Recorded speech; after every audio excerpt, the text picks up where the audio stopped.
My name is Emily. I was 21 when my mom sold the piano my grandfather gave me. Just to buy my sister a car. Not just any piano. It was my childhood, my sanctuary, the very thing that got me into music school. I had been secretly preparing a birthday concert for her mom on that very instrument, but she didn't ask.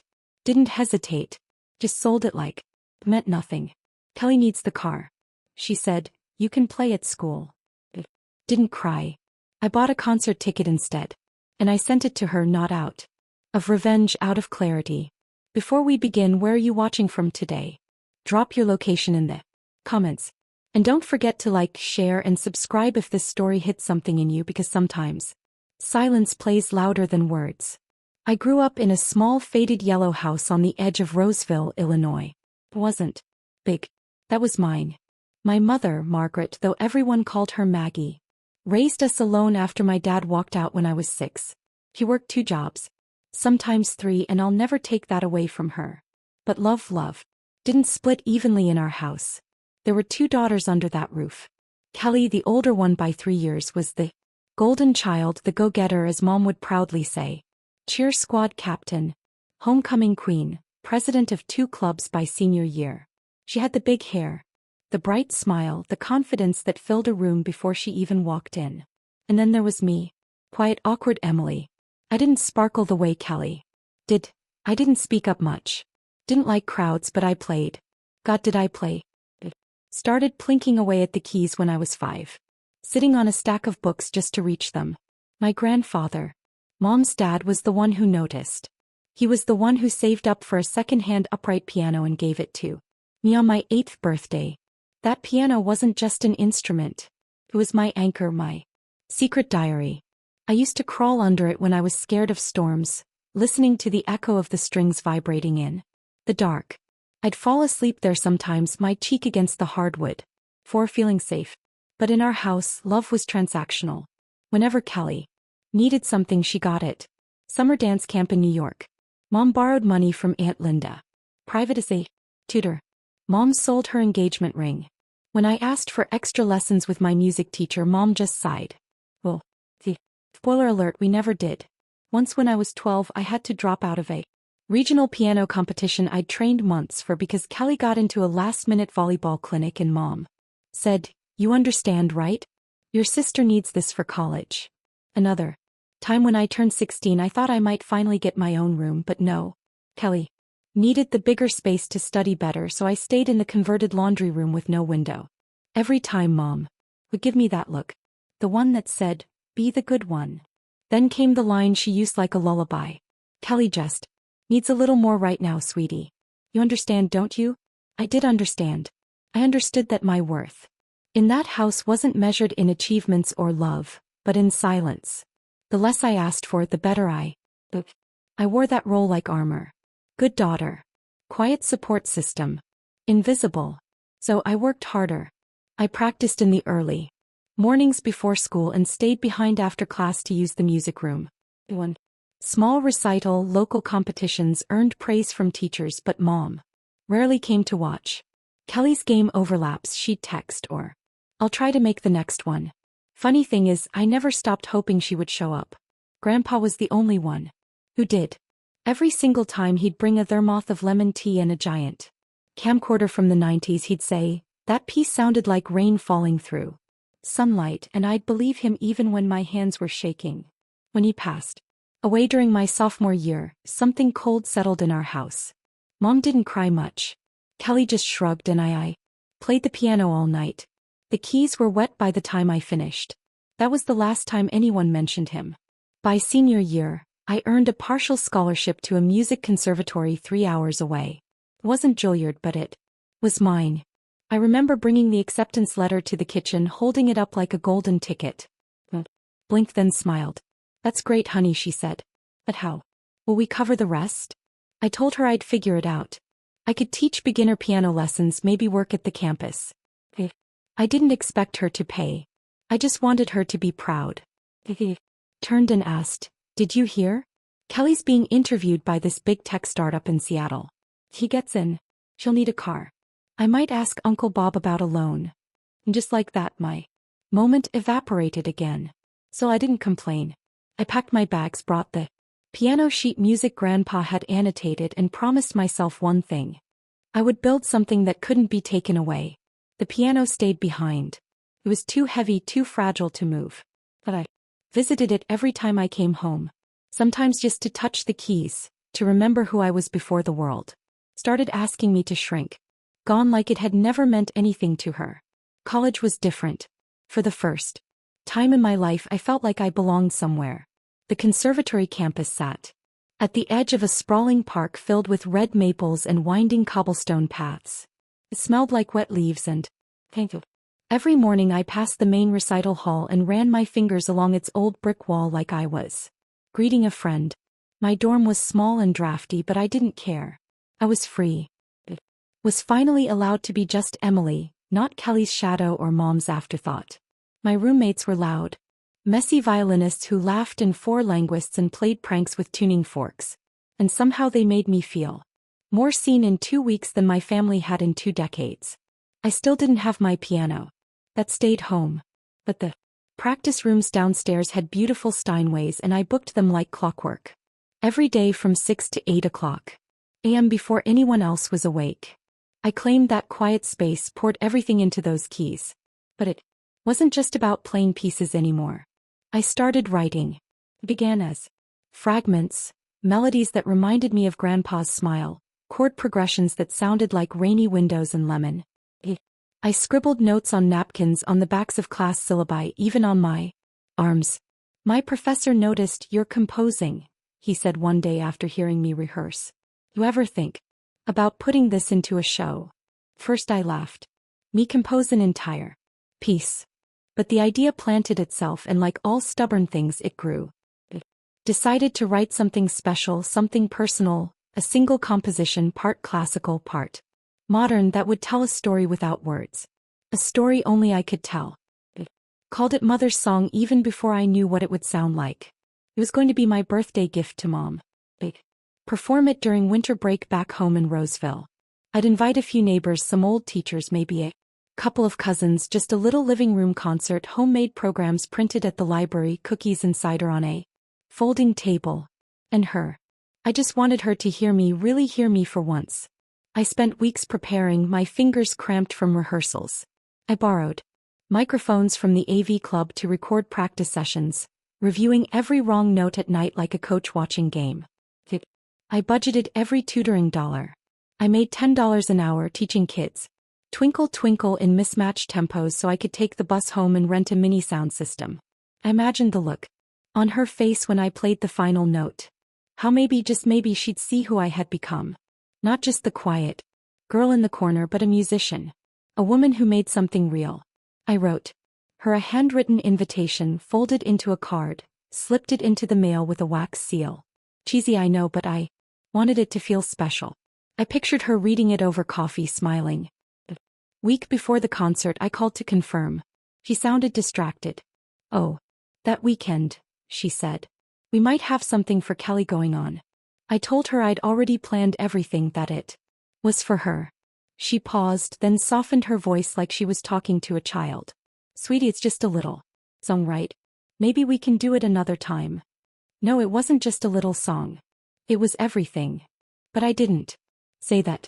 I just smiled into the piano keys in the practice room. Then I played. Not the song I had written. One long low note that lingered in the air like a question no one wanted to answer. Still, I wasn't ready to give. A few days later, I packed my bag, took the bus home with my composition in a folder, and stepped back into that yellow house, determined to play for whoever would listen. But something felt off the moment I walked in. The living room was different. Quieter, emptier. And then I saw it. The wall where my piano used to sit bare. No bench, no frame, just silence. My heart dropped. I turned to Mom, who was stirring something on the stove. "Where's the piano?" She didn't look up. "Oh, I sold it. Kelly needed a car for her interviews. You understand, right?" She finally glanced at me and shrugged. It was old. "You have pianos at school." Kelly walked in, jangling keys. "Thanks again, Mom." The guy even threw in Bluetooth. I think I nodded. I don't remember. I just remember clutching the folder in my bag. The one with Mother's Song inside. The song she'd never hear. That night I didn't sleep. I lay in the guest room. The piano was gone. He sold. Just like that. No warning, no discussion. It wasn't just a piece of furniture. It wasn't even just a piano. It was the last thing I had from Grandpa. The only thing in that house that ever felt like mine. And now it was gone because Kelly needed Bluetooth. I remember getting up around 2 a.m. Sneaking into the living room in the dark, hoping maybe that I'd find it tucked into a corner waiting for me. Like always. But the wall was still bare, empty, like my voice didn't matter. The next morning at breakfast I tried one last time. Mom, that piano do. You know how much it meant to me. She didn't even flinch. She kept buttering toast.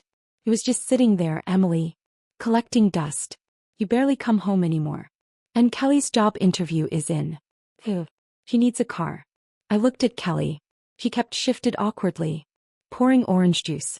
I didn't know she'd sell it, she muttered. I'm sorry. But there wasn't any real apology in her voice, just inconvenience. I was going to use it, I said softly, for something important. I had a piece, something I wrote for Mom for her birthday. Mom blinked, then frowned like I was speaking another language.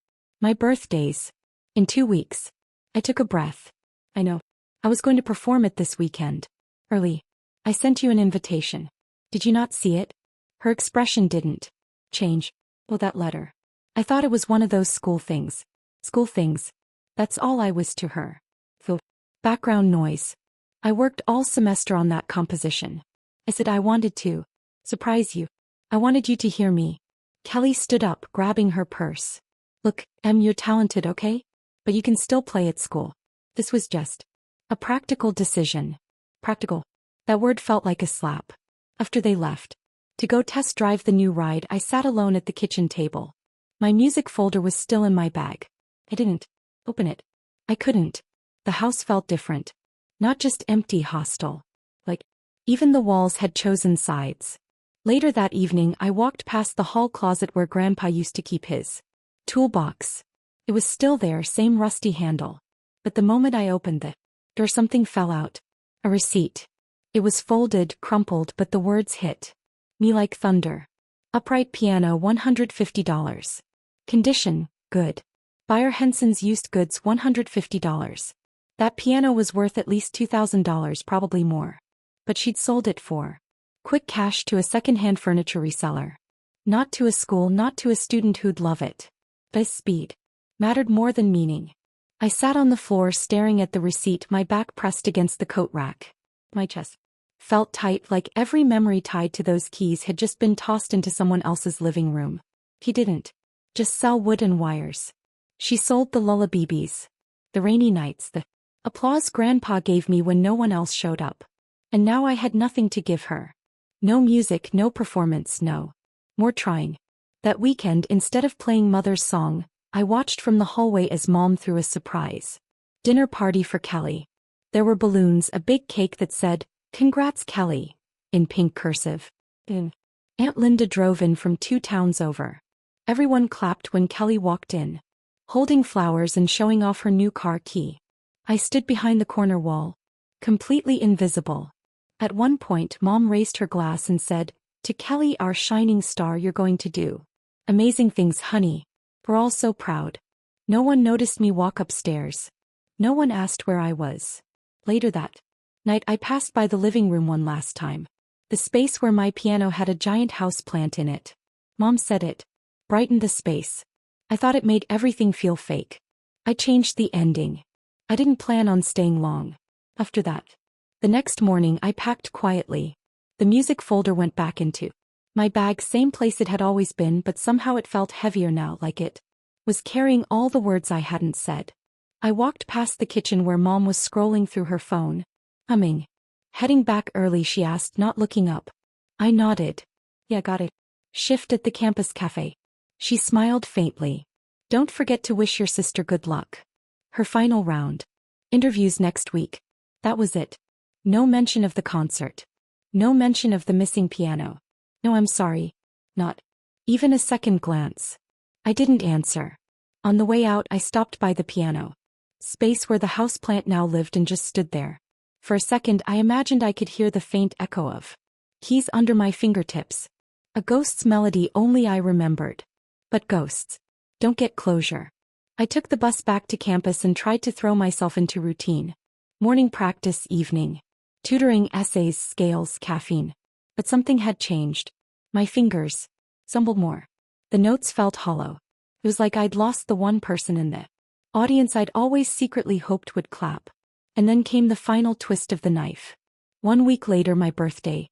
I wasn't expecting much. Maybe a text, maybe nothing. But that morning I opened my phone to a flood of family photos posted online. A dinner, a cake, streamers. My mom had thrown a party. Not for me, for Kelly. Again, she got the job. The big tech firm in Seattle had hired her. Mom went all out. Catered food, champagne, congratulations to our superstar. Spelled out in gold balloons on the wall. I used to hang my recital posters on. I scrolled through the pictures, numb. And then in the background of one shot I saw it. A gift table piled high and sitting front and center was my music folder. My folder. I zoomed in, recognized the frayed corner. The ink stain on the cover, the faint crease from when I'd fallen asleep on it during finals week. It wasn't a copy. It was mine. I called. Why is my music folder at Kelly's party? He paused. Then laughed like it was no big deal.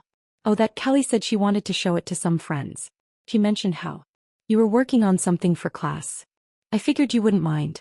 I couldn't breathe. That music was private. It wasn't finished. It wasn't for showing off. It was for you.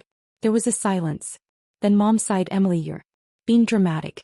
You act like Kelly's success somehow takes away from yours. You two should support each other, not keep score. Support each other like I hadn't spent my whole life cheering from the sidelines while they kept score with my life. I hung up. I didn't say goodbye. That night I went to the practice room, pulled out the second copy I'd made of Mother's song, and played it through one last time. The melody was still there, but something inside me wasn't. After I finished, I stared at the keys in the dim light and whispered, "Happy birthday, Mom." And then I closed the lid. I didn't play again for weeks.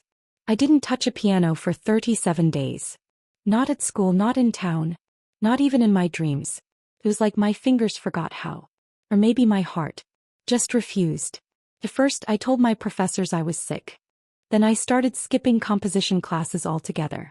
I withdrew from my small tutoring gigs. I didn't return texts from classmates or answer calls from my roommates. I didn't want to talk. I didn't want to explain.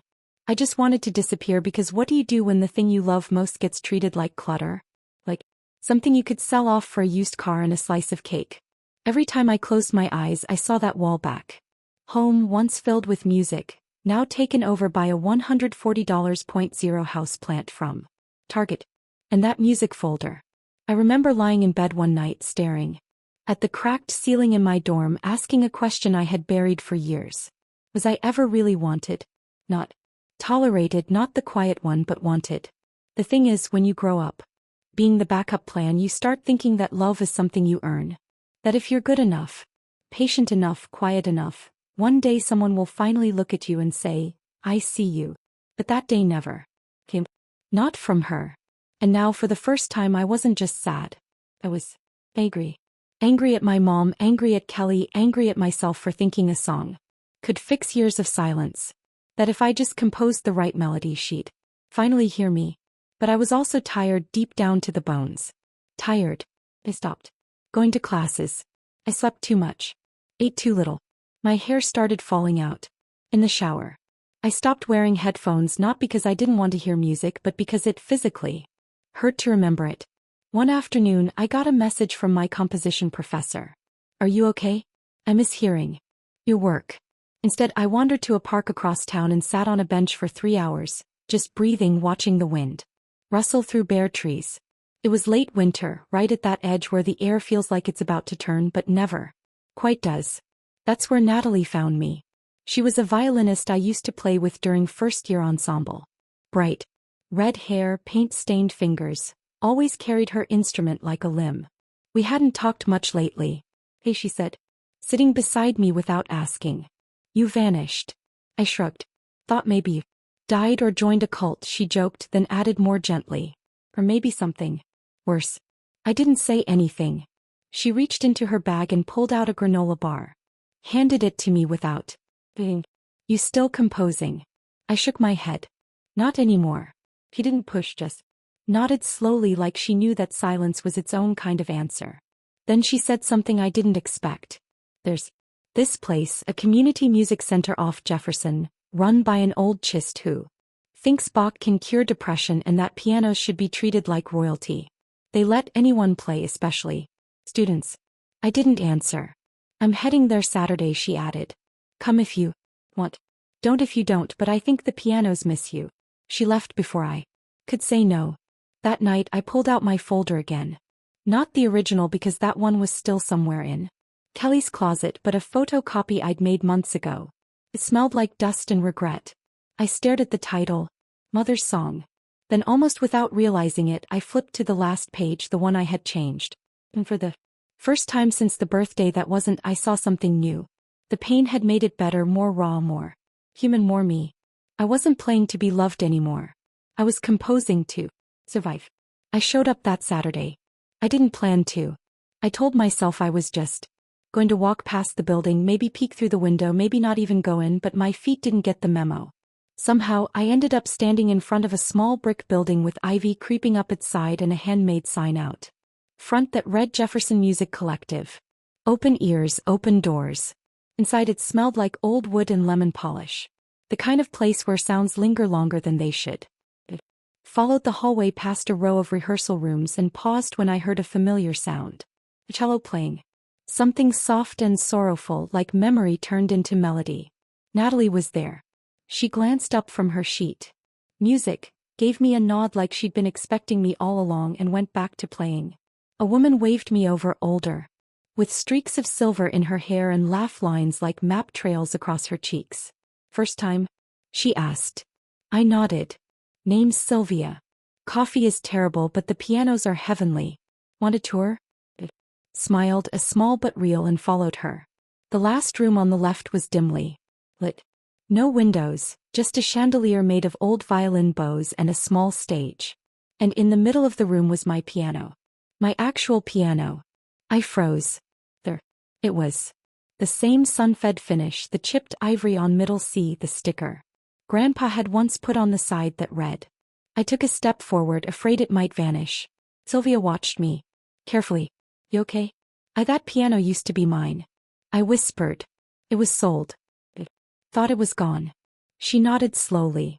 It came through a dealer who didn't know what he had. A gentleman named Raymond. Bought it last fall. Donated it here when we reopened. Raymond? I asked. Retired jazz pianist, has a soft spot for instruments with stories. I blinked, trying to swallow the lump in my throat. He comes in every Wednesday, she added. You should meet him. She didn't push. Approached the piano like greeting an old friend at a funeral. Gently, unsure if I was allowed to feel joy again.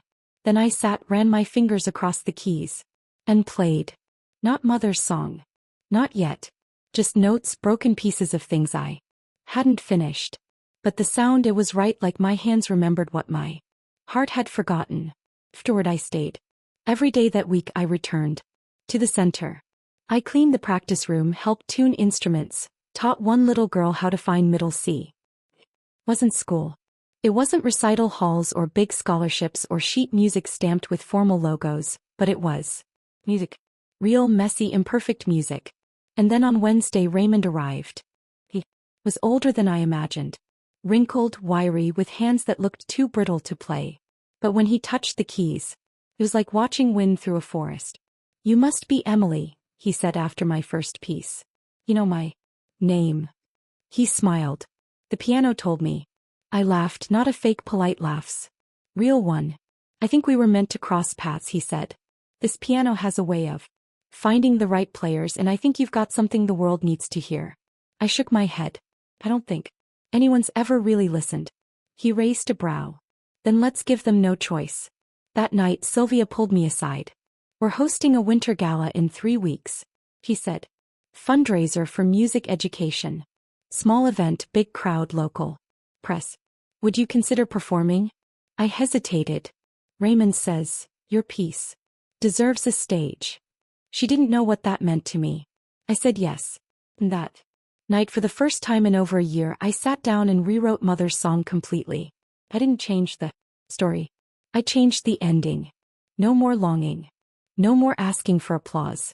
That would never come. I added a movement called the farewell ticket, a card that said everything I'd never had. The courage to say out loud. Then I printed 2 copies of the program, folded them neatly and mailed one to my mother and one to Kelly. Front row seats, center aisle. Let's see if they listen now. The night of the gala, the sky over Jefferson Street was painted in deep violet and gold. Snow hadn't fallen yet, but the air had that sharp electric stillness, like the world was holding its breath. I arrived 2 hours early, wore a simple black dress, low heels, no makeup. I didn't want to perform tonight. I wanted to speak in music. It was the only language they'd ever let me speak in. The concert hall wasn't big, just a 100 chairs, a small stage and soft amber lights. But it felt holy. Not in a religious sense. In a way, a room becomes sacred when truth is about to be told. Natalie helped with tuning. Raymond sat in the second row, leaning forward like he already knew what was coming. And then at 6:42 p.m. the doors opened and they walked in. My mother and Kelly. They were dressed like they'd come straight from a dinner party. Heels, lipstick, coats that smelled expensive. Mom looked around like she wasn't sure where she was. Kelly spotted me across the room but didn't wave. Her face said everything. Awkward, defensive, confused. They took their seats in the front row, exactly where the envelope had told them to. I didn't greet them. At 7 o'clock sharp the lights dimmed. Sylvia stepped on stage, introduced the evening. 3 performances before me. 2 students. 1 duet. I waited backstage, not nervous, not angry, ready. When my name was called, I stepped out into the light. Applause scattered politely. I didn't look at my family. I sat down at the piano. My piano placed. It wasn't just a song. It was a confession, a reclamation. It was childhood afternoons with Grandpa's thermos. It was nights under the piano during thunderstorms. It was the silence of being invisible in my own house. It was the sound of sacrifice, of love unreturned, of choosing yourself when no one else does. Each note told a story. And when I reached the final movement, the farewell ticket, I poured into it every ounce of what I had lost.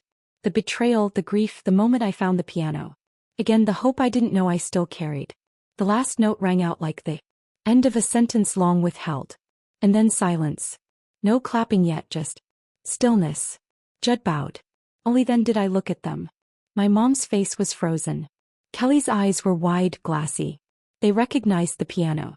They recognized me. After the applause swelled and faded, I stepped off stage. I didn't go to the back. I walked straight toward them. Mom rose first. She opened her mouth like she wanted to speak, but nothing came out. And thank you for selling it. She blinked. What? The piano. I nodded. Because you sold it, I found it again. And this time I play it for me, not for your approval. You were never invisible, Mom said quietly. I met her eyes. Maybe, but you never looked.